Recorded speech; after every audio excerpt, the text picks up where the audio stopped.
Hello, everybody, and welcome to episode 27 of Rise Up the Podcast.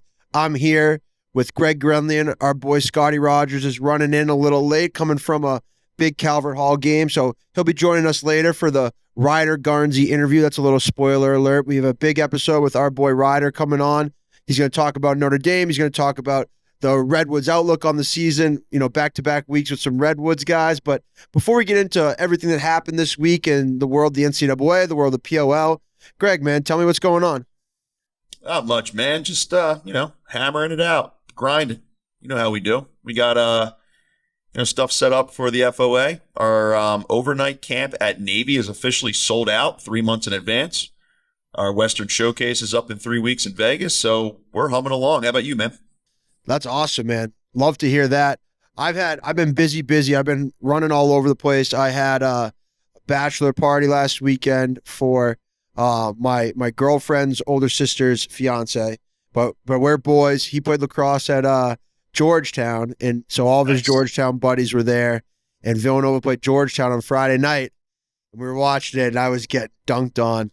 Tough one for my Wildcats, but it was a great weekend. It was out in the Poconos. I've never been there before. It was a little rainy, but got out, played 18 holes, went to casino, played blackjack for 30 minutes, went up a couple $100, and I said, I'm done. I'm not going to get better than this. You haven't lived unless you've gone to the Poconos Casino. Mount Airy Casino, man.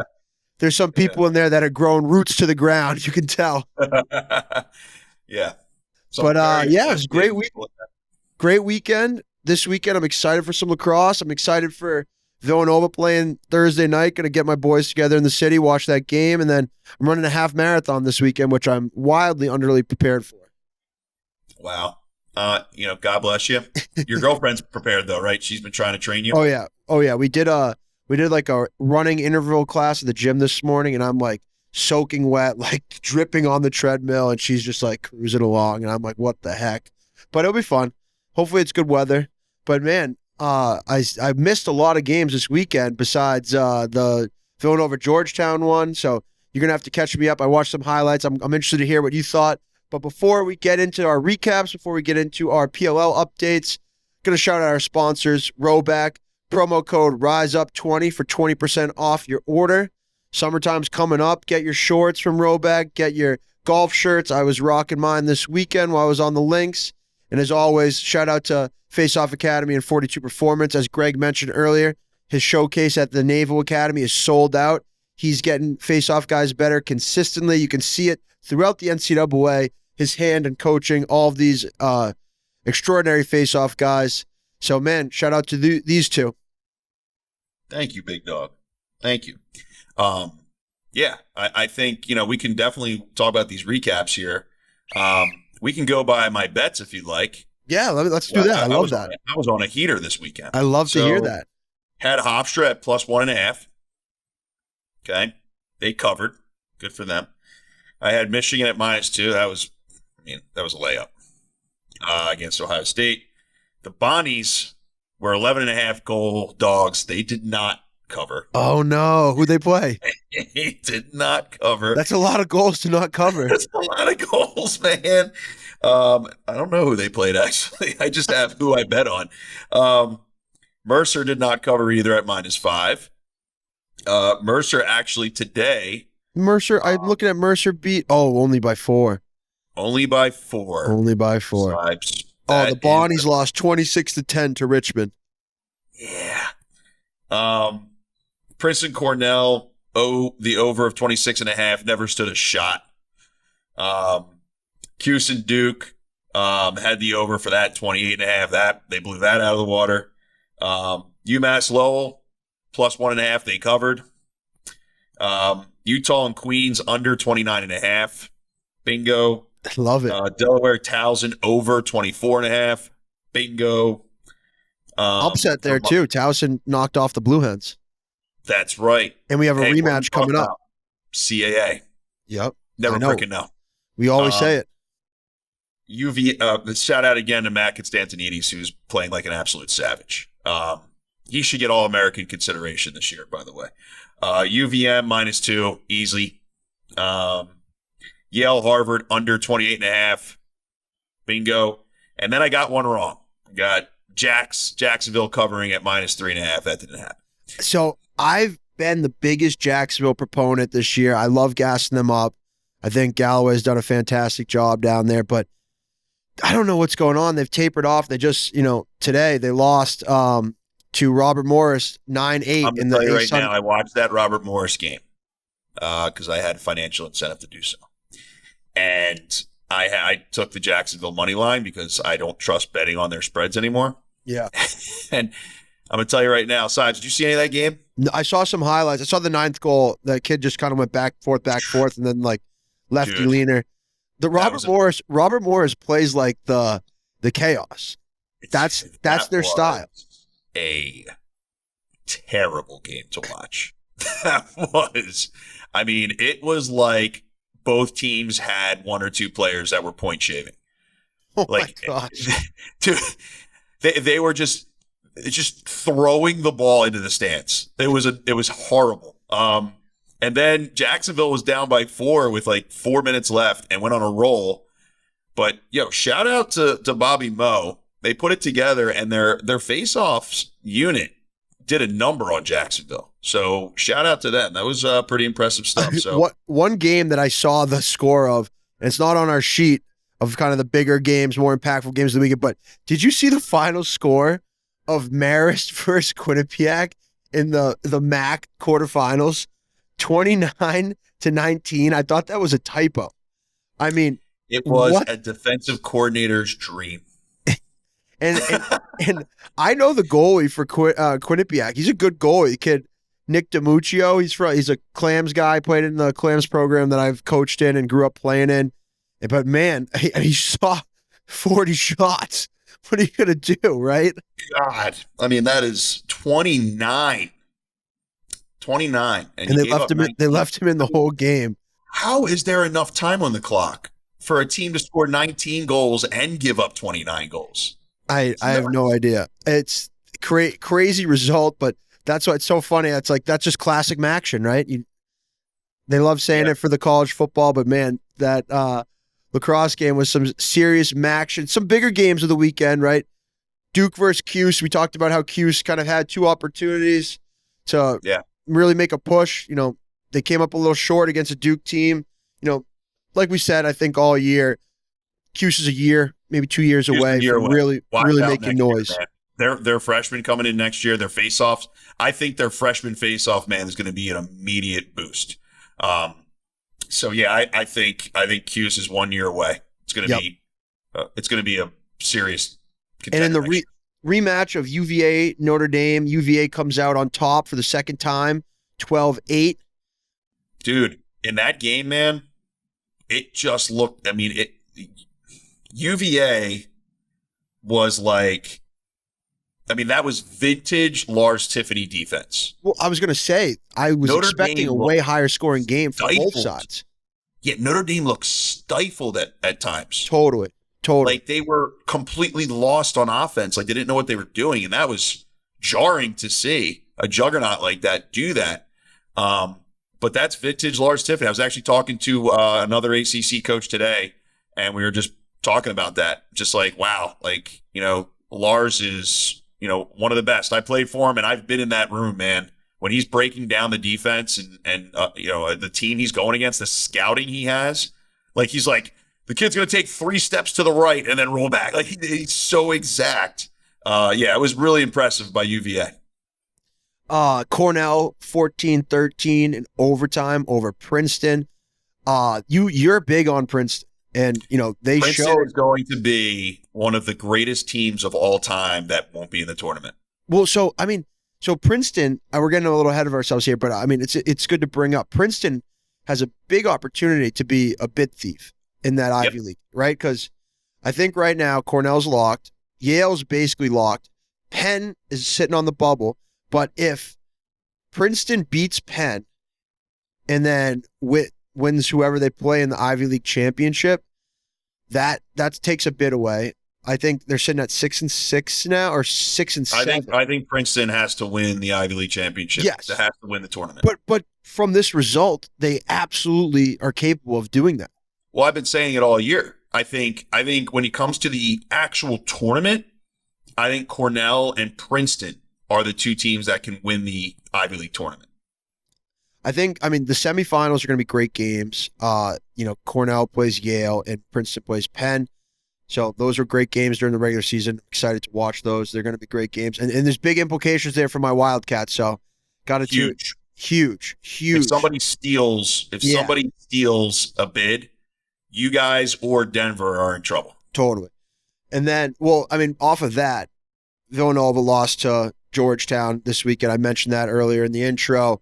They didn't look great. The offense was a little stagnant. They got shot clocked a bunch, which Georgetown was just ready. I mean, that Will Bowen matchup on Matt Campbell is a great matchup to watch. And they've been playing against each other for the last 2 years now, and they go back and forth. It's a heavyweight matchup. And Villanova plays Thursday night against Denver. It's essentially a play-in game for the tournament. Yeah, that's a massive, massive game. Totally. And it's Tourneys last year. The Denver guys are going to be fired up. They're going to be playing for something big. And where's that game being played? Marquette is hosting, and they didn't make it, unfortunately. So everyone's got to travel to Marquette. Georgetown plays Providence in the first game. Denver plays Villanova in the second game. So it's going to be two great games. Definitely the Denver-Villanova game is going to be probably the one to watch. I think will be the most competitive game. But, yeah, it's essentially a playing game. Win, and you put yourself in a good position going forward. So both teams are going to be playing for a lot there. And I know both teams have had great seasons. So it's going to be a shame to see kind of one of them go home. I'm hoping it's not my Wildcats. Yeah, it'll be pretty cool, man. I mean, you're at a neutral site. It's going to have an NCAA tournament feel to it for sure. And it's on that grass field out at Marquette, which adds a whole nother layer, right? Like, how many grass fields are left? Yeah. Milwaukee this time of year is beautiful. Yeah, hopefully it doesn't rain. That's the Milwaukee I'm used to. Gray, rain, slush, gross. But we had some Big Ten. Actually, no Bucks in the playoffs right now, so it's gonna be a very different Milwaukee. Oh yeah, good point. Maybe they'll get some more crowds, some basketball fans trickling over. But we had some Big Ten quarterfinals. Maryland took care of business against Rutgers. Rutgers' season is over. We talked about it. Be ranked in the top 10 though. Yeah, we talked about it. I mean, listen, they lost to Maryland by 3 goals. They're a good team, but they didn't do what they needed to do this year. And we talked about it. They were kind of resting on last year's laurels a little bit and kind of riding that wave of making the Final Four last year. And, they just didn't do enough this year to take care of business. They had 21 seasons. You know what? To be honest, they kind of remind me a little bit of Penn State last year. Yeah. Penn State had a whole bunch of 1-goal losses. Yeah. And you looked at their win-loss record, you're like, ugh. Yeah. But 1 goal another way in a couple of those games, and you're talking a bubble team. So, Rutgers will be back next year. Rutgers has 21 seniors or 50 years this year. So they've been really kind of taking advantage of the portal. Yes. It'll be interesting to see life out. I know we got like 1.5 more years of portal the time's effects. ticking for them because it is an attractive school when you take a kid from maybe a mid-major or something and you say, hey, look, want to play the Big Ten. 1 more year, you play Big Ten lacrosse, and you're close to New York City. But like you said, that 2020 blanket waiver really helped schools like that out, and those days are almost at an end. Absolutely, yeah. They definitely have their work cut out for them for next year, but I'm sure they'll reload, retool. So Maryland moves on. They play Hopkins in the semis. Big rematch. I know Hopkins took them down earlier in the year, but I mean, I think this game is going to be a coin flip. I mean, it's going to be a great game. It's going to be a heavyweight match. I don't really even know what to expect. I think we've seen kind of a couple different Maryland teams this year. They don't have that kind of one guy, right? To take over where they have had in years past. And we talked about Hopkins a couple of episodes ago. They're a sound unit as well. I think it's going to be a great game. I'm really excited to watch it for sure. One thing I will assume is my prediction is that Weirman is going to go back to being Weirman. I think in that last Hopkins game, they actually went a little over 50% against Weirman, and you could tell that there was a lot of just guessing on the whistle and nailing it by Hopkins, and they got a rhythm that way. I don't think Lightning can strike twice against Weirman like that. That unit as a whole, I think, will be more prepared. Totally. And Tillman's Tillman. Tillman's going to be Yeah, ready. and yeah, I mean, look, this like we've been saying this all season. This isn't just because this isn't the juggernaut of Maryland last year. That was a historical team. Doesn't mean they're not Maryland. Totally. I if I had, I don't know what the spread is, but I'm going to go with Maryland in this game. I mean, this is tournament time for them. It's hard to beat a team twice. Yeah. And then the last Big Ten matchup we had was Michigan over Ohio State. Ohio State kind of underperformed all year. They had some high expectations at the beginning of the year. Michigan, great to see them as a program really, turning the corner, winning some big games. They beat Maryland this year. It was a matter of time, man. Totally. And Michigan plays Penn State, your Nittany Lions in the semis. Penn State was idle this weekend, resting up, bye week. They have their work cut out for them for sure. This isn't going to be an easy out, but I'm putting my money on the Nittany Lions for sure. I think that this team has been, finding ways to win all year, and I see that kind of continuing. Yeah, it'll be interesting. You get in these situations, like it's different. Maryland and Hopkins are going to the tournament no matter what happens. So is Penn State. Penn State's going to the tournament no matter what happens. Yep. They'll get a very good ranking if they show up. But if they lose in this first round, it'll affect their ranking. Michigan needs to impress. They need a win. They need to win the tournament, basically. Yeah, or at least, yes, they need to make. Yeah, I agree with you. Or at least get to the championship and make it an overtime game or something. Here's what's crazy about the Big Ten. I wouldn't even know if I had to put money on a futures bet between the four of these teams. I wouldn't even know who to bet on. And this is the most wide open it's been in a couple years. Usually it was Maryland and everybody else, but this is like impressive that the Big Ten has this much parity. And it's not parity like in middle of the road because they're all beating each other. It's not like, not to knock, but nothing against CAA, but it's not like CAA parity. It's like up here but parity. Who's going to be fourth or fifth? 100%. That's really impressive stuff. So if Penn State doesn't come and play their A game, Michigan will absolutely knock them off. So quickly before we get into our interview with Ryder Garnsey, let's talk about kind of that NCAA tournament. We have three teams that are clear 1, 2, 3. I have no idea which one's going to get 1, 2, or 3, but that's between Duke, Virginia, and Notre Dame. They've all kind of beaten each other up, and there's no really kind of way to distinguish them at this point, I feel like. Then we have Hopkins is locked, Penn State's locked, Maryland's locked, Cornell's locked, Georgetown basically, I'd say locked in, Yale's basically locked in. Then we have the bubble of Penn, Denver, Villanova, and then UNC sitting at 14 RPI with a game against Notre Dame left. They have a chance to play themselves in too. So yeah, we got some, I wouldn't say it's as dramatic of a bubble as we've seen in past years, but there's definitely a chance for some chaos to kind of turn out. If Notre Dame wins that game, I see it being Duke, Virginia, Notre Dame 1, 2, 3. If Notre Dame loses that game, then Jesus Christ, hold on to your hat. But I'm going to assume that Notre Dame's going to take care of business, and they're going to go 1, 2, 3. The Big Ten champion is going to be 4. As long as that Big Ten champion is Penn State, Maryland, or Hopkins. I could see the Big Ten championship game loser being 5, as long as it's one of those 3. Or Cornell maybe being 5 if they win the Ivy. Yeah, and if Cornell wins the Ivy, I could see them being. But here's the caveat to that: if they beat Princeton, who's ranked way lower, and in the championship, and they win, maybe they're still going to be 6. So who knows? Totally. But I think it's a mixture of all of those schools for sure. And then you're going to have, the rest of what we're looking at here. But yeah, I mean, this tournament bubble, I love this time. Someone was talking about, do you love the AQs for the tournaments? I love it. Absolutely. I love it. You have teams that, you get the Cinderella teams, right? Everyone loves rooting for the Cinderella teams in the NCAA basketball tournament. And we've seen, scenarios where I remember Bryant going to the Dome one year and knocking off Syracuse. Last year, Delaware was an AQ. They knocked off Georgetown. So there's great. Watch out for Towson, man. So Delaware rematches Towson in the first round of the CAA tournament. So that's a big rematch. Towson. And CAA's one bid league. So, right, whoever wins that league. CAA's a one bid league. The Patriot League's a one bid league. BU sitting at 13 RPI right now at 10-3.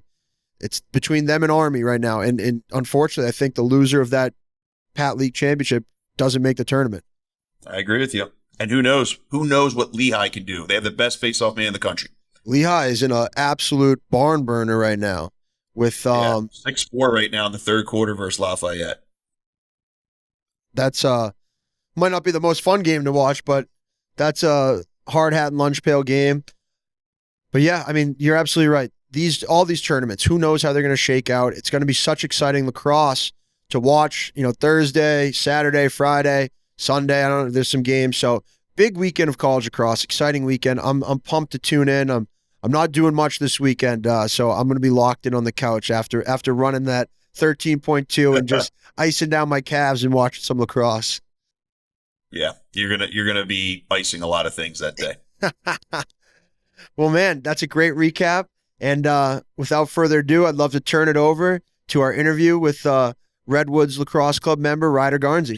A very special welcome to Rise Up the Podcast to Ryder Garnsey, member of the Redwoods Lacrosse Club, coach at Notre Dame. We are very pumped to have you on. It's a great time of the year for both Notre Dame and Redwoods. I'm pumped to get Ryder on. I've known you since, I don't know, like 7th grade.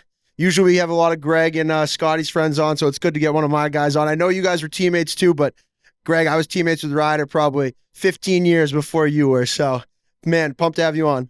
Yeah, thanks for having me, guys. I'm excited to chop it up with you boys. Yeah, the first thing I want to ask you about is, if people don't know, Ryder Garnsey is an assistant coach for Notre Dame. How are things going in South Benn right now? Things are good. We lost this weekend. I don't think that we played as well as we would like. Part of that's us. Part of that's we played a good, Virginia team. So that's going to happen when you play good teams more often than not. But things are good. We feel good about where we are in the season. We've only lost to them. We've got some solid wins under our belt, and we're looking to get better here for UNC this weekend. Got a big one in Chapel Hill, and then hopefully in the tournament this year. I'd love to ask you about kind of, I think we spoke last year towards the end of the season, and I know kind of everyone was scratching their heads about, you guys being left out on that outside looking in on the bubble. What was the mindset going into this season because of that? Is it, different, or is it, status quo, or does that in the back of your minds? Yeah, I mean, I think that, for each individual guy, it certainly motivates them, or I think that it does. I think that it should. But at the same time, that's last year. This is this year with, a 30% new locker room or whatever the numbers shake out to be. So, it's always last year was last year. This is this year, but certainly we want to make a point of that this year, I think. But like I said, yeah, I think it definitely motivates guys individually. I don't think that's something we talk about, though. Yeah, I think that, it's interesting. I remember when we played, when I played with the Lizards and we lost in 2014 in the semifinals, and guys were talking about, coming into camp before the season started, like last year was last year. Like, I don't want to talk about last year. And I was actually very adamant, like as a captain, I was like, no, we got to talk about last year, because you only learn from the really shitty moments. So what did we do in that moment? Not X's and O's, but what about character-wise? What about effort-wise? What about accountability-wise that we're not going to repeat so that we can win this thing in 2015? From a mindset of the leaders that were there last year, talk about some guys in your locker room that are leaders that have kind of set the tone for the season you guys are having this year. Yeah, I mean, I think that that's certainly a big part of it. Like you said, you definitely want to learn from the past, right? We were, I don't want to say a young team last year, but we've got a lot of guys back who certainly gained valuable experience, both on the field, but also off the field in terms of their leadership. Not that they were bad leaders, but I think they've certainly, taken things up a notch this year. You hear Coach Corrigan talk about how it's one of the most player-led teams that he's been a part of. You've got guys like Pat Cav, who has seemingly been around the program for 10 years. He's been in the locker room, it seems like. Who leads in his way. You've got a guy like Liam Mentiman, who has, grown up so much over the last 3 years. It's certainly always been an insane goalie. You've got a guy like Max Maniak, who, if you're not as familiar with our program, you might not know a lot about, but sort of leads from the back, does a great job with that. You've got guys like, obviously Brian Tevlin. So now I've just named all our captains who are doing a great job. Those are the guys that come to my mind first, But you've also got guys like Griffin Westland, who's back for a 5th year, playing not as big of a role as he has in the past, but has bought into his role and has been huge for our locker room. Has been working his butt off. So yeah, I think that those are great examples of guys that have taken it up a notch this year. Yeah. That's such a great point about, people buying into their roles. And I think that's, what makes a championship team, right? Not everyone can have the ball at once. Not everyone's going to be a 60-point scorer, but you need those secondary, tertiary scorers to make the engine go. And that's, hearing that definitely shows why, Notre Dame is where they are right now. But man, I'd love to kind of have you talk about your transition from being a player at Notre Dame to being a coach, like taking on that different role, putting on a different hat. Yeah, it's been a lot of fun. It has been a lot of fun. I certainly loved every bit of my 4 years here as a player. And I'm very, very grateful to still be around the program, helping out. It's certainly been a learning experience. I'm hanging out with Coach 7 hours a day, it seems like. So that's going to change you right there, right? But I've certainly had to look at the game from a different perspective. I played attack my whole life. That was what I was thinking about, the whole time that I was on a field. So it's been a lot of fun, honestly, sitting in film all day with KC and Coach Woj and Coach Wells, who have so much to teach me. Honestly, it's been a blast getting to learn a lot about the game, really. Yeah, and you know what? When I was out there for your guys' coaches clinic this year, I got the joy of watching you guys practice, and it was like the level of person that each player on your team is, like the character. And an undesirable shows up. Oh my God, coming in hot. See, we got I just got right off the field. Fucking $400 cash. We got a Notre Dame grad showing up on time. We got a Notre Dame grad showing up late. Come on. Two different Notre Dame grads. Yeah, so like I was saying, the character level of the current team is really, really impressive. Like as soon as every single person looks you right in the eye, shake your hand. Guys are keeping each other accountable. I saw you guys scrimmage, and it wasn't just like a couple errant passes and guys just getting on each other. One of my biggest pet peeves when I'm out of practice and guys are just kind of like not performing up to snuff, you just hear guys like, "Come on, pick it up." It's like that, dude. But instead, like, it was just like a positive vibe. Do you think that comes from the camaraderie, or do you think it comes from just the confidence of like, yo, we're good. We just have to get better every day? Yeah, I think that it's both. I don't think that you can have that accountability where you're getting on guys if you don't have a close-knit group in your locker room, so I think that that's certainly where the camaraderie comes into it. That's honestly one of the most rewarding parts for me is we've got great guys. That coach does a great job, and Coach Wells and Woj do a great job of identifying those guys. We recruit great people, or we try to. So I think that's sort of what you get when you get 50 of those guys that, coach has vetted in some capacity. And I think that's a great quality of our team. Hey, Rod, sometimes you recruit a convict or two and you get some results. You need a little bit of friction in the locker room every once in a while. Everybody can't be like-minded all the time. Oh, yeah. You calling Entenmann Little Rig yet, or what's good with that? Dude, I coached Entenmann in Project 9 when he was coming up, and he is he's a good kid. He's just a good kid. I wish I could call myself a good kid when I was his age. I wasn't a good kid. But he's a good kid, dude. He's a good kid, and he's like a grown-ass man. I think he's more mature than me. What am I, 36 now? I mean, come on. We need a higher bar than that, dude. I'm okay. Okay. Let's switch gears here, because I want to talk about the PLL just dropped their schedule. Give us a couple dates that you have circled already on that. I mean, the first one, right? I think that's the most obvious. That should be the one circled first. I know that we play Atlas. I saw that it opens the season for the PLL. We're on ABC, which is exciting. At the same time, you just prepare for it like you would any other game. I know that that's like the boring coaches talk in me, but that's the reality. I'm certainly, excited to get up there for camp. Hopefully I'm a little bit late because we've got a little a schedule conflict at that point in the year. But yeah, I'm looking forward to that one. We play the Cannons a couple times. We had some guys go to the Cannons in free agency. So, it's going to be fun to compete against those guys. Finn Sullivan, Hartzell, and Matty Cav, obviously, who's I've had the chance to play with for a while now. So it's going to be interesting to be on the other side of things. Those are a couple that stick out.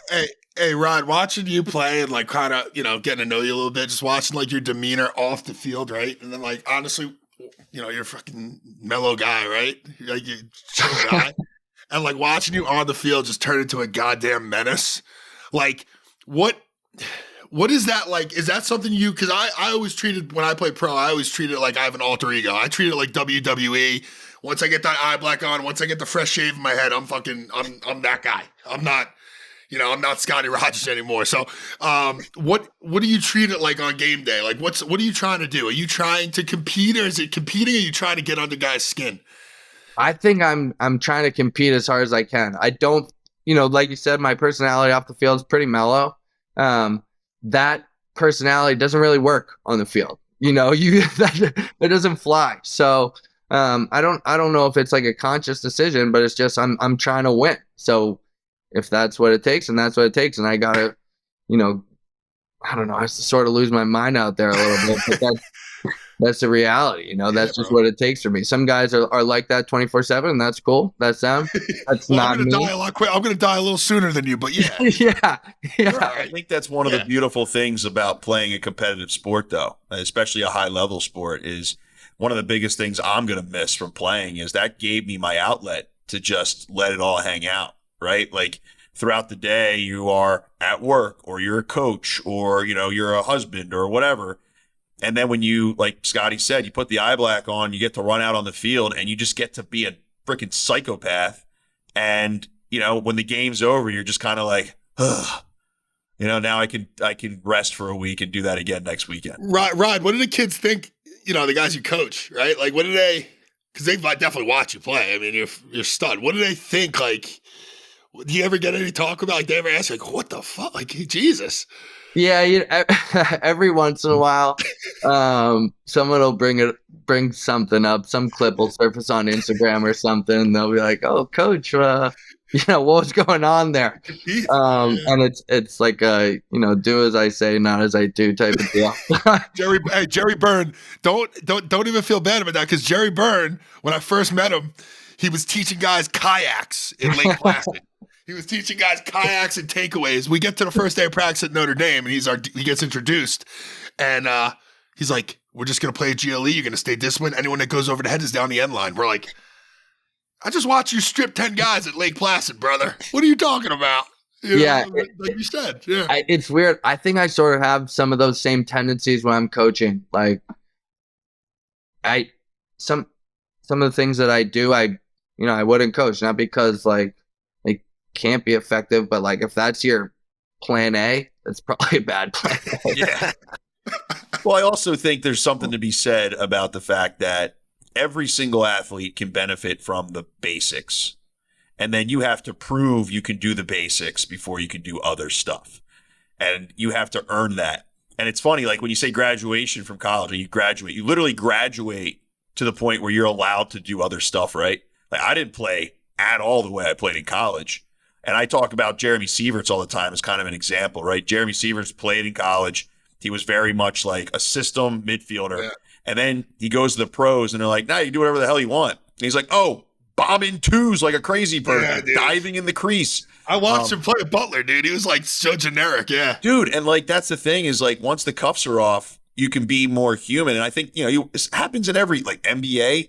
Those guys don't play like they do in college. Right? If you play like that in college, you get cut in 2 seconds.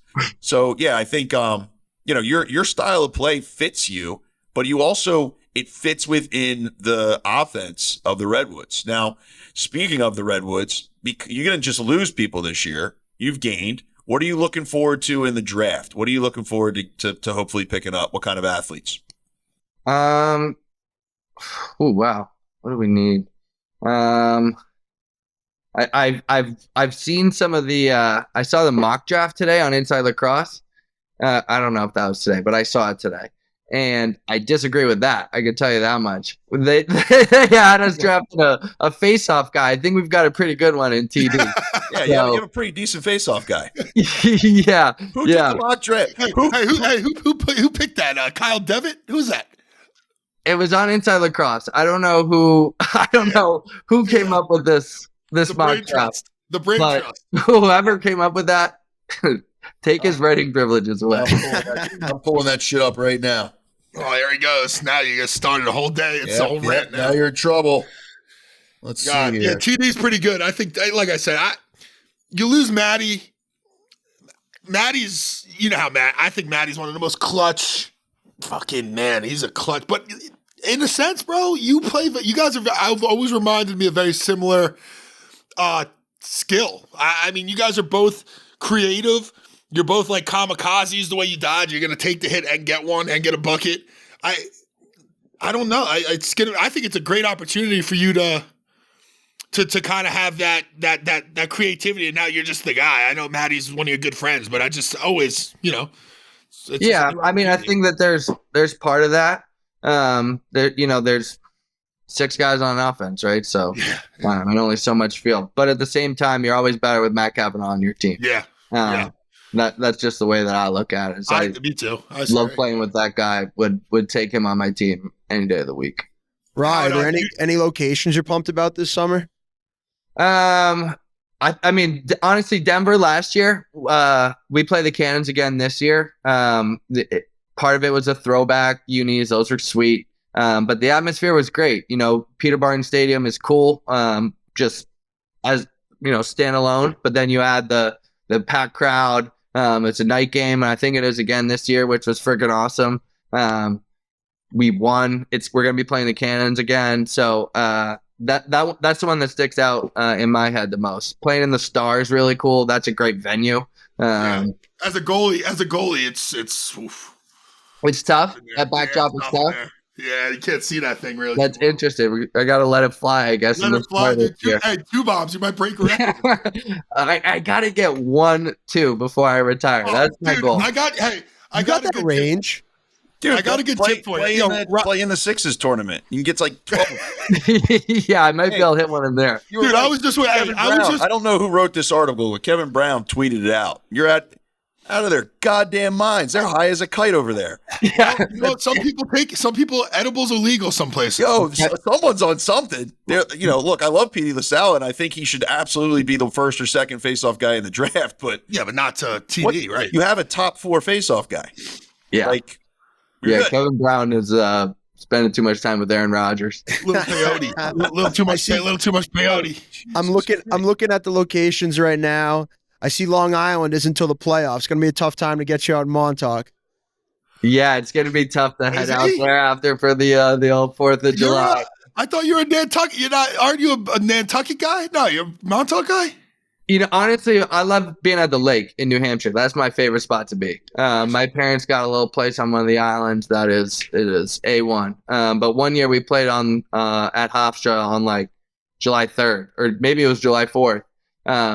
So we were just there, and we hopped. We headed east right after the game. It was a good time. You guys got to hit Long Beach, man. That's my spot. It's a little blue collar. Oh God, Scotty. Long Beach. Man. I don't know. A little too chippy.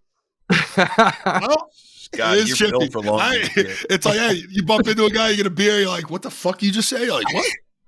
Dude, everybody's looking for a reason to fight in Long Beach. Jesus Christ. Well, that's where I go. Anytime after 7 o'clock, you won't find me in Long Beach. Touche. Anytime after midnight, you'll find me in Long Beach. Hey, actually, real quick. You know Matty Ward, right? Yeah, that was not good. Yeah, that wasn't good. Wardo, my first year in 2010 with the Lizards, I went out to Long Beach. Matty Ward and Dino were like, hey, come on out to Long Beach for the day. Go out there. My first experience with Twisted Tea, and we're hanging out there. And Wardo lasted about 3 hours. I'm talking 4 p.m. Kid was face down. Yeah. It's unbelievable. I'm telling you, that place, man, it holds a really big place in my heart. I bet. I love it. You know what we'll do? We'll do a special one day where Scotty sits around, sips on some wine, and tells us stories about Long Beach. You do Irish car bombs there, buddy. It's funny. It's funny. You know, you guys mentioned earlier, you know, Ryder's pretty mellow off field and, you know, big time competitor. He might even be a bigger competitor when we're playing Madden. I see he's got that TV rig set up in the back. Which one's the Madden screen? Honestly, the big one. The Is big that one. Yeah. Yeah. Ryder Well, and I played. We've been playing Madden League. Are you a day trader? What's going on back there? Yeah, I think you like the games. yeah. You know what? I moved into an apartment in the fall, and it was a brand new spot. So yeah, we went a little crazy. We got a couple TVs up there. I normally got the Xbox on the big one, and then I'm playing with my boys, and then I got, you know, the whatever sports are on at night on the other two. Man, Yeah, single man again. Yeah, it's a good life out. You're living out in South Bend. You can live a good life. yeah, I'm living a good life. I'm living a good life, yeah. Scotty. So, Ryder, speaking of that, like, what are your aspirations? Like, do you want to continue your coaching path? Like, is your goal to be a head coach in college one day? Yeah, I think so. I mean, I am, you know, incredibly happy in the role that I'm in. Certainly helps that it's at my alma mater. I mean, I would rather be here than anywhere else. So I'm incredibly happy to be here. I definitely want to, you know, progress in the coaching world. But you know, right now I am insanely happy to be here. We got a great team. I'm not looking to ditch this team, certainly. So yeah, I'm happy to be here and you know, progress as slowly or as fast as that may go. Ryder, I always try to describe to these guys. It's a definitely a unique place, man. Like when you go to Notre Dame, I call it the bubble, right? It's like once you get in there, it's like something like intoxicating, right? It's like you're in it, and it's like you know, you could go like 10 minutes outside of, you know, the main gates, and you're like, oh shit, you like snap out of it. But when you're in it, dude, it's like I'm all in. Everything Notre Dame, like anything. South Dining Hall. It's like everything, you know what I mean? You know, it's funny, Scotty. I totally agree with you, first of all. Second of all, I moved, like I said, at the beginning of the year, and Eddy Street, which was probably brand new when you were here, maybe not even Eddy Street here. Commons. Yeah. It extended like a block, and I moved to the end of that block. So I'm really close to school. And even that slight move, I feel like I'm sort of in that bubble, even when I go home. Yeah. And it's a cool place. It's like you got the Chipotle. You're right by the Chipotle. Yeah, the block past the Chipotle. So yeah, I'm eating Chipotle quite often. I mean, Notre Dame's also got some buzz right now with the basketball program. You guys just landed Shrewsbury. Yeah, landed Shrewsbury. We actually this kid just flipped. He's top 100 recruit. Was committed to Penn State. He's now coming to Notre Dame. His son. And he went to my high school. So we're going to hopefully get that pipeline going. My high school is an insane basketball school. I was in, you know, class with Donovan Mitchell when I was in high school, just to give you like a barometer of where they're at. And yeah, the first Brewster kid is coming, or the first Brewster kid in my, you know, since I've been connected to Notre Dame. Yeah. Oh, Brewster hockey, right? Too. I mean, I played hockey there. We were not awesome, but I mean, yeah, you wouldn't know it for the hockey team. You know, because I know Notre Dame when I was there. I mean, it's still that way, right? Notre Dame hockey's always still killing it, right? Yeah, they're still killing it. This was the first year they missed in a while, I think. Yeah. Maybe last year. In high school, we used to scrimmage. My high school was scrimmage Brewster every year, and we'd see Ryder with his long hair, and his line mate Johnny Mack played at Loyola, was nasty, and we just all were playing Broster. These kids with the long hair. Yeah, that might not have been a bad nickname for us at that time. I don't know, dude. I've seen the Ryder Garnsey high school highlight tape, and I would want nothing to do with that. Slick mitts. Slick mitts. Christ, man. Had kids on skates. It was ridiculous. Yeah, it's the lacrosse players in high school are better these days than they were then. It's insane. Well, I think the hockey. I think the hockey background, I'm not going to lie, dude. Like, didn't Cav play hockey too? Ryder was a goalie, Scotty, in hockey. Was he? I was. Yeah, but that's why you're a little, I mean, that explains a lot why you're a little psychotic. Yeah, people are always shocked to hear that. It doesn't, the skill set doesn't really, translate at all. But, I thought you'd be dangling guys on the ice now. All right. I was trying to stop pucks. It's funny, too, because Ryder and I's boy, Pat Frazier, was also an awesome hockey goalie. I mean, big lefty shooter at Hopkins. It's funny how you two are both kind of goalies and big lefties in lacrosse. Yeah, and if you remember Josh Dion at Duke, he was a D1 hockey goalie as well. Another lefty. There's got to be something going on there. There has to be some sort of thing. Yo, something going on there with the New England Prep School swears guys. up and down that Ned Crotty was like the greatest hockey player he'd ever seen. Yeah, I mean, I've heard that. I wouldn't doubt that. Dude, I don't know anything about him really, but I've heard that, and who am I to say no? Yeah, I'll tell you what. Because I went to school at Villanova where there's a ton of New Jersey kids, and they always gas up New Jersey hockey, and I just kind of scoff at them. I'm like, you guys have no idea what hockey is. You didn't play New England prep hockey. Like, give me a break. It's like fucking Long Island football players, bro. Like when we said, I played Long Island football. It's like, yo, you team up. We team up with New York City to play against New Jersey in the Outback Bowl. We have to team up. So it's like, we're not that good. You know what I mean? And then PA can come and shit on all three of us if they wanted to. So we're not that good. You just got to put it in perspective sometimes. Let's bring this back to lacrosse real quick. Sure can. Ryder, I know as a team, obviously, you guys want to win a championship, and you certainly have the amount of talent to do it this summer. Give us some personal goals for you, though. Like, what are some personal things that you want to achieve this year? Shit. Be a net positive on our team, certainly in the locker room. I know that, we, like I said, we lost a bunch of guys this off season. So if I can be a good force and, in the leadership, and that's awesome. Obviously, scoring goals is cool. That's sort of what I'm supposed to do, playing an attack. So I love to score as many goals as I can. That usually means that our team's doing better, right? So yeah, I mean, I don't really think about the personal stuff too much. That's Lyle. Yeah.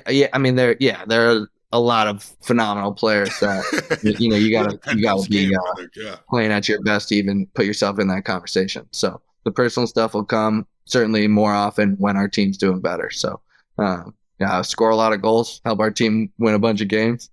Which city are you most jacked up to play in? I think Denver. I think that was just so much fun last year. We're playing the Cannon, so we've got that. I don't know if that's the first time we play them or the second time we play them. I sort of hope it's the first time. The PLL, the PLL. You know how the PLL hypes up shit. It's gonna be like Capital versus the Woods. It's gonna be. Yeah, it's. I'm glad that I don't have to be guarding him. I'm not jealous of Blaze, and Arden and those guys, or our goalie, Jack or Timmy. But it's gonna be a lot of fun to play against. What'd you think of the move for the All-Star game in Kentucky, or Louisville, right? Yeah, I think that's cool. I mean, I'm in South Benn, so that's a short trip away for me.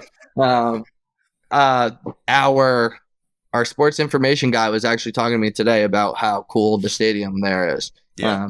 That's a positive. I don't really know much about. We used to I had a couple of my buddies. We used to play a lot. Bellarmine. Remember Bellarmine? Bellarmine? We used to have to play in the Gwill, which was a little different than where you guys I had a couple of friends from Penn State say, I wonder why they're doing that. That's weird. I was like, it's only weird if you look at the way things have been done in the past, which is try to go to a hotbed or a place where lacrosse is established. I think Louisville is actually brilliant because what PLL is trying to do is trying to present lacrosse to a broader audience. You're not going to make this sport get any bigger or get the players paid more and get the ratings higher if only lacrosse people who are lacrosse people now are watching it.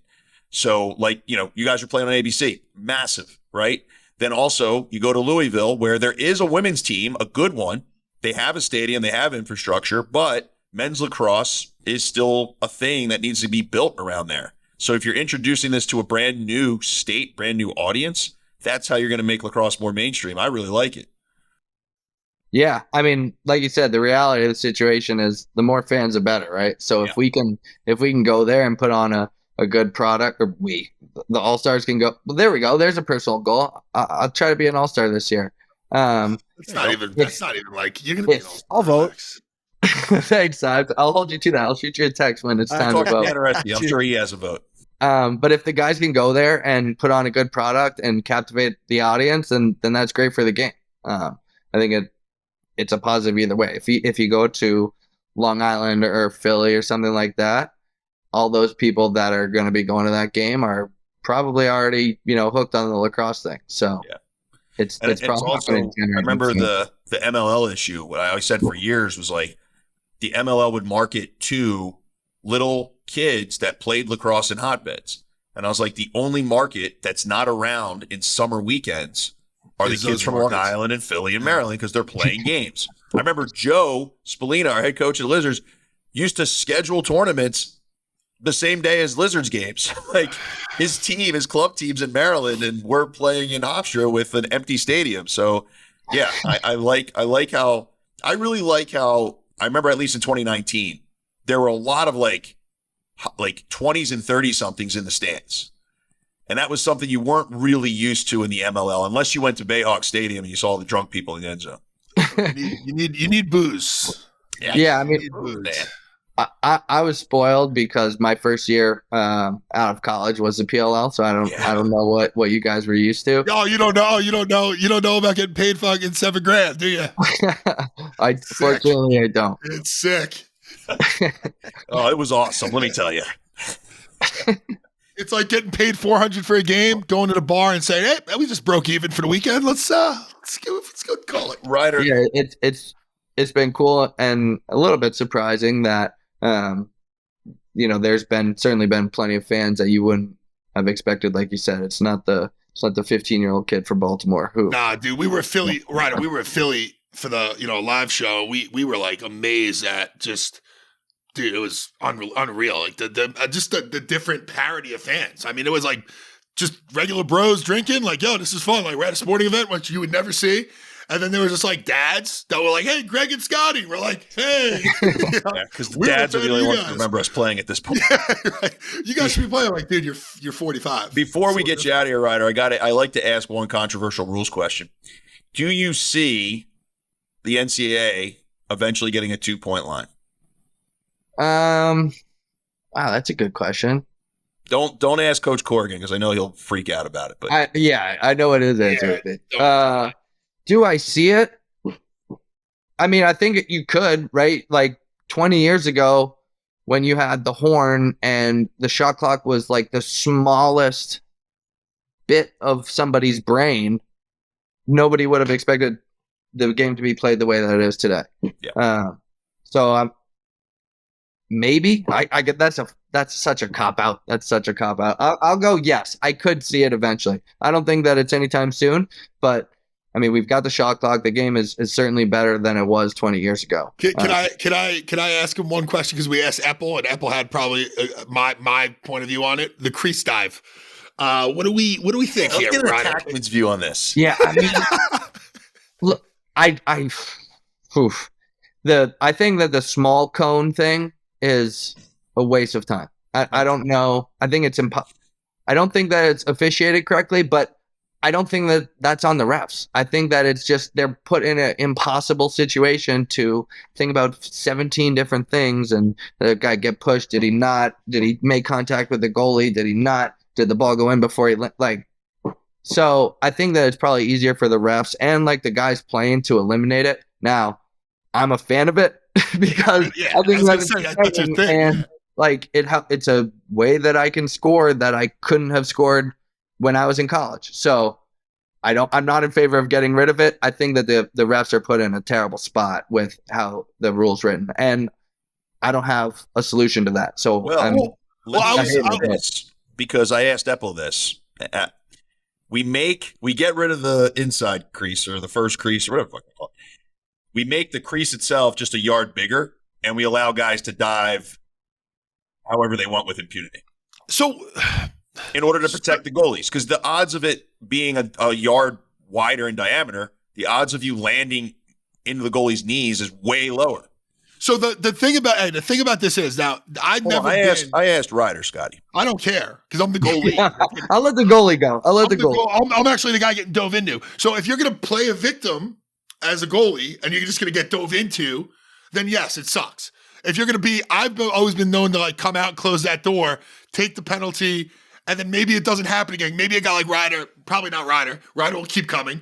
But most guys would be like, you know what? I don't want to get that shit every time I get throwing myself in the crease. So I think it's the way a goalie handles it too. Like, so if you're going to sit back on your heels, put your knees back, you're going to be in a defenseless position and your knees are going to get, hyperextended. But if you're actually going to make a proactive play to defend yourself, I think that you can make it work. Okay. I think, like Scotty I said, Pro. So, takes Ryder, a stand, maybe it doesn't happen as much. I don't know. Go ahead, He's Scott. Go ahead, come Ryder. back. Oh my God. Oh, here we go. You froze for a sec, Scotty, It's on the okay. end of that. We get the gist. Ryder, go ahead and answer. I mean, I don't think that it would honestly, I don't think that it would discourage the angle of the play enough to warrant making that decision based on how much that would impact the game in other ways. Now, that's sort of a boring answer. Scotty's got certainly a more exciting, nuanced answer. But that's my opinion. Like, if the crease is bigger, I'm definitely still diving. No, that's the point. Honestly, I might be diving more frequently because now I have to leave my feet earlier in order to get the angle to get the shot. Ryder, that's my point, is if you're making, like, for instance, if they were saying dunking is bad for basketball, we're breaking the rims. How can we incentivize guys not to dunk?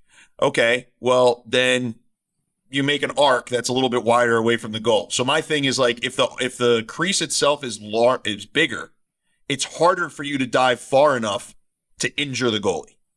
Definitely. I'm gonna try it though. It's not so far where it's ridiculous and you can never score by diving in the crease. Yeah, I mean, I definitely think that it's possible that, like, that yard gives the goalies enough time to either get out of the way, or the frequency of me getting far enough to hit them makes a difference. It would have to be like a trial and error thing, though, because I'm definitely still going. I'm definitely still launching myself. We want you to go. I want you to go. Yeah. Well, man, Ryder, it's been a blast having you on, fellas. We got anything else for Ryder before we let him go? Go Irish. Go Irish. Pumped to have you on. We're rooting for you, Notre Dame. We're rooting for you this summer with the Redwoods. Great having you on, bud. Thank you, fellas. Appreciate it. Thanks, brother. Welcome back, everyone. We hope you enjoyed that interview with Ryder Garnsey. It was a blast having him on. We appreciate him taking time to come on and chop it up with us. One thing that I wanted to touch upon before we leave, Scotty, first off, welcome back. Hey, guys. Good seeing you. I know you coached those kids up. We made sure to give a big shout out to 42 Performance LLC. We know you're grinding hard. Keep the electric on, I hear you, man. I hear you. But we talked a little bit about Ryder about the PLL schedule coming up, and some new locations, some returning locations that they've had success at. We talked a little bit about Ryder about the Louisville, Kentucky for the All-Star game. What I want to ask you guys, which I didn't have a chance to bring up, are they not going to do the USA versus PLL All-Stars this year?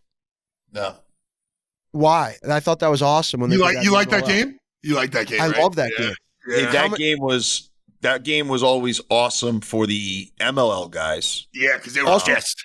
They were fucking pissed. Exactly, right? Because so PLL All-Star game normally, it's like the NBA All-Star game. It's hard to watch. It's just a lot of people going up and down the field, launching two bombs, throwing around the world, doing jump. Right? It's whatever. It's an All-Star game. When the MLL played the USA team in 2018, I think the MLL won. It's the USA team that's preparing to go play their World Games versus the guys who just got cut. And guys who are on, I will tell you right now, I'm glad it was a good game. The guys who are on the USA team freaking hated it because, one, it doesn't prepare you for anything because you're playing by MLL rules. And all you've done all of training camp is try to reprogram your brain to play at a slow international pace. Because if you try to play at a fast pace, you play right into Canada's hands. Yeah. And you're playing the guys who you feel bad for because you're like, I really wanted to be on this team and I know how badly you wanted it and you're my boy, but I know you want to cut my head off right now. Yeah. So it was always if USA wins that game, it's always a shock to me because it's the worst. I always watched Joey Walters and Willie Manny on those days, bro. And those two guys, bro, every fucking game, man, they would have like 5-6 goals. You're like, yo, you knew this was gonna happen, right? Like, dude, you know what I always wondered? I always wondered for like the one or two guys that are on that All-Star team that didn't like try out for Team USA and are like on the team. How awkward it is for them. Because everybody else is in the huddle like, fuck these guys. Yeah. You know, they think they're, and the other guys are like, nah, I just wanted to play in the All-Star game. Like, yo, I made my first All-Star game, man. So you think there's no shot that happens? I don't think. I think because I think Paul knows that dynamic. Is in control. Yeah. And I know that he's in close contact with USA Lacrosse. I'm not going to say they won't do it, but I would be surprised, especially because the PLL is even further away from international. It's shorter field. It's a faster shot clock. I don't really see it. I totally agree with your perspective as a player, as someone who's been in that position, but as a viewer, don't you think you want it? Yeah, it's a better product? It's a better product. 100%. And don't you think the PLL is all about putting out the best product? My point is you're such an antagonizer. No, it's a great Sibes. It's a great point. It's great. That's why I'm saying, good. Yeah, maybe there's a chance. I just think that Paul is also, even though he's a good businessman, he will find a way around it because he's also a Team USA alumni, and there's nothing more that a Team USA alumni wants than for the USA to win again. Like, so there's two things here, I think. There's entertainment, which is a fan would want the best game of competition. Now, what you don't realize is a lot of us that make those All-Star games, when I got MVP in the All-Star game and I made my one-hand save on Holman, I did it against my own teammate. It was a kind of laughing. We're all laughing. It was that light. was a great game. It was a good game, but it was also, there was times where we were fucking flat-footed feeds. Guys were trying stuff they probably wouldn't do. And I think there is a piece of the All-Star game that has to have that kind of relaxedness. I think we earned it. We earned it to be at that time of the year. We earned it to be man, you can't, you're in the middle of a grind. Now, look, I'm going to tell you right now, like from a PLL standpoint, I had a torn hamstring at the time, but in 2019, when I made the All-Star game, you weren't like, that PLL season was the lightest on my body way more than any MLL season. We had some buys. You're not playing 14 to 16 games that last 6 hours each. You're playing 10 games that fly by in like an hour. They go. Yeah. So, really small violin on that part, but I totally agree with you. When you make the All-Star team, if you make it feel like it's a chore, you're not going to get guys to come out. The MLL all the time had guys just booch the All-Star game. And I think you don't want that situation if you're in the PLL. So, I think if I'm a fan, I absolutely want that USA versus Sibes. PLL. I think every 4 years, I think a good compromise here is to give somebody a highlight of a real game every 4 years. Every 3-4 years, we'll give you actually That's these guys. What he's talking about. He's saying, but I'm saying. So, and I just looked at the schedule, and it's not even possible because the Louisville, Kentucky All-Star game is July 29th, and the World Games start July 8th. Those people might not have an idea what the fuck they're watching either way. So you can go out there and throw some BTBs. Okay, didn't go well. Joke we didn't probably hit. should have checked that before we had that whole argument. Joke didn't hit. Okay. So yeah, I should have checked that before I brought it up. You know what? That's on our producers. He's too busy interviewing Dana White. Tough week. Yeah. He always going to be mad at me because I didn't ask Ryder who the best club lacrosse player he's ever played with. No, we didn't ask him because we didn't want Healy to be mad about the answer. Yeah. Yeah, you're right. I mean, Ryder and I, 7th grade. I still don't believe Healy played studs. across college. I still don't. I think Healy needs to keep his shirt on. I think once he keeps his shirt on at a sporting event, we'll start talking about his question. Hey, this is a great new segment, trolling heels. Do you think the Bruins lost because Healy was taking his shirt off too much? I think he got a little overconfident. I think a lot of Boston fans are a little overconfident, it seems. I watched that game, man, and it was heart-wrenching. And I'm not watching another hockey playoff game till the Don't Stanley watch Cup. another Celtics game either. You guys are spoiled. I'm not a big NBA guy. So, like, the NBA, I got a lot of friends who are Celtics guys, and, you know, I cheer for the team, but it's not appointment television for me. My mind is focused on Villanova, Denver, Thursday night, 9:30 p.m. That's all I'm focused on. All I'm focused on. He had to do it. What's the line on that? What's the spread? Denver -1.5. Oh, put my mortgage on it. No. You don't do that. You have kids. I'm not putting their mortgage on it. Putting my They mortgage live in the on it. house. That's my wife. My wife can worry about that. Yeah. This is free money here. Denver at 1.5. So it's interesting too. Looking at the PLL schedule and going back to the World Games. The World Games, right? If I have this correct, I'm fucking up. I'm looking at the wrong thing. Fuck. Like I love that. Why? I love that. It showed me the 2022 Birmingham, Alabama schedule. Hold on. Let me get the real schedule up. Jesus Christ. Hold on. I know. Let's see when it starts. There's like an alumni plan thing on July 30th out there. And I got Sirens coming on. Okay, the World Game starts June 21st and it goes to July 1st.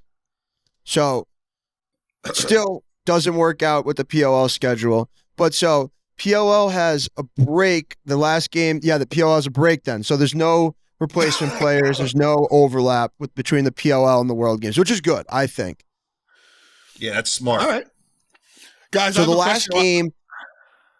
Good. So I'm just going to say the last game. Go ahead. No, I can wait. Okay, so the last game of the PLL schedule before the World Games break is Charlotte, North Carolina, June 16th, 17th.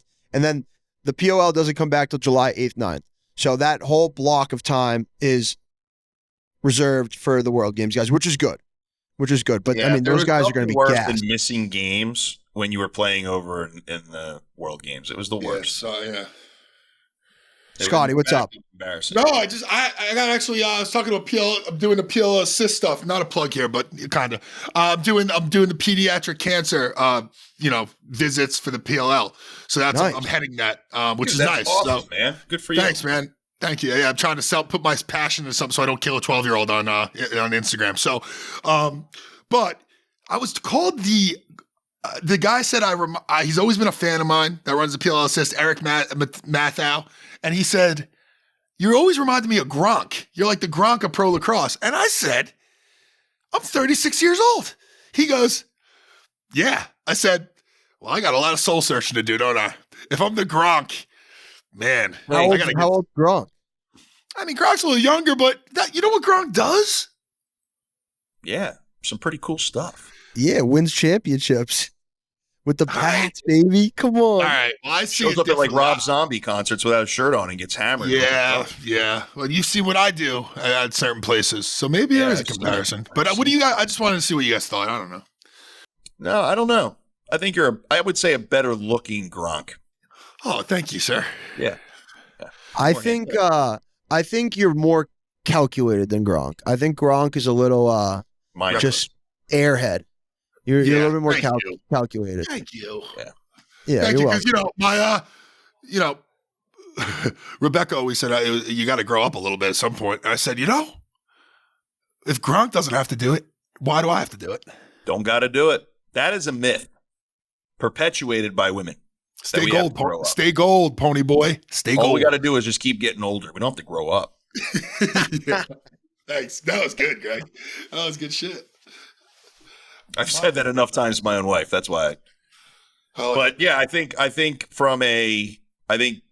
World Games obviously this summer. We got PLL draft coming up next week. We got NCAA tournament implications coming on right now with this weekend.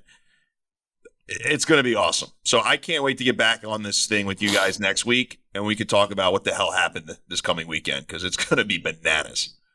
It's going to be good to see where the dust settles.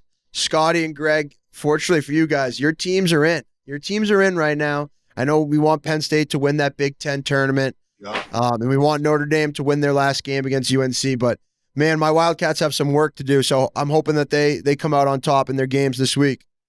Yeah, Starts man. with one. Good luck on Starts that. with one, baby. Absolutely. Starts with Put one. $4,000 on Denver. But, yeah, good luck. Come on.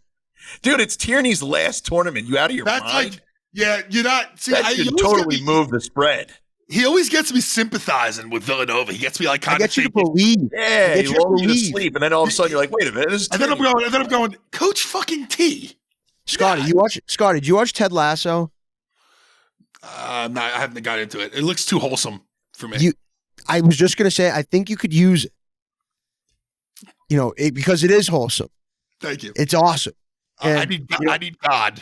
God. I'm going to start with God first, and then we'll go. Ted Lasso, the big thing, right? He puts up a sign of believe. You know, just got to believe. Just got to believe, baby. Come on. Hey, well, I'm just telling you, based on like the mindset we got when we snuck in 2010, we snuck in, probably didn't think we were going to get in. Started with one, dude. Like, started with one, and then that caught like flint. And then we were like, Did you guys play Coach Tierney in that first one? No, but I know how to get under Coach T's skin. I used to do it all the time because he's a Levittown guy, and I'm a Levittown guy. So I was like, yeah, fucking. I was like talking shit to him. He's like, you're talking shit to me? I was like, yeah, why not, Coach T? I love From him. a safe distance. Safe on the other sideline. Yeah. Oh, man. Fellas, we got anything else before we let the listeners go? No, man, I think they've had enough of us this time. Sorry, I'm guys. looking forward to it. Next week is going to be the PLL draft when we record. So we'll do a nice little PLL special, listing the draft picks, talking about everything that there's going to be coming up here with each team. I'm excited about that, man. It's going to be a pretty cool night. Love It's it. going to be a blast. Fellas, great time as always. Scotty, pumped that you were able to sneak in at the end. You brought the juice. I fucking love that, man. Thank you. Great episode. Make sure if you're listening on Apple or Spotify podcast, make sure you subscribe and download. If you're watching us on TorchPro's YouTube channel and you want to see Ryder Garnsey's TV rig set up in his background, check that out. Subscribe to the TorchPro YouTube channel. And fellas, that is episode 27. I'll catch you guys next week. Mwah, to the moon.